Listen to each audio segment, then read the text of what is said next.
Durban, the regulatory board banned an ad from Volkswagen on the grounds that it was discriminatory and offensive.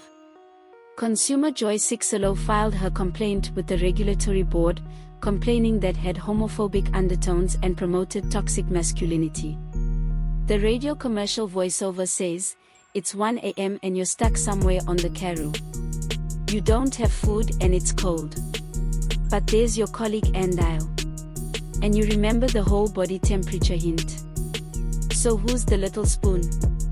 Andile is 6 feet tall and you, Themba, you're half that. Next time, use Volkswagen Genuine Parts with a 2-year warranty so you don't play the little spoon in the unknown parts." The consumer complained that there was nothing wrong with hugging two men, but suggested it was. They could have used many other scenarios without using two men's hugs to explain discomfort and incongruity.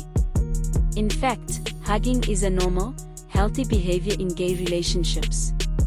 The complainant said such ads have the potential to perpetuate stereotypes against vulnerable groups and should not be tolerated, particularly in the violent society we live in. But Volkswagen denied any offense. The retail giant argued that the purpose was to entertain the audience.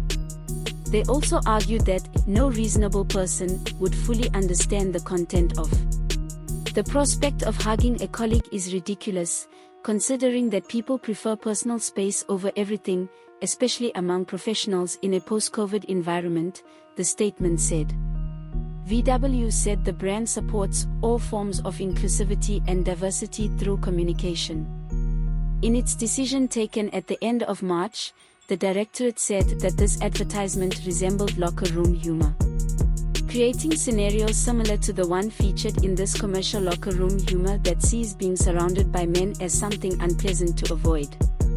This subtle negativity around male-to-male intimacy or intimacy contains elements of both homophobia and toxic masculinity.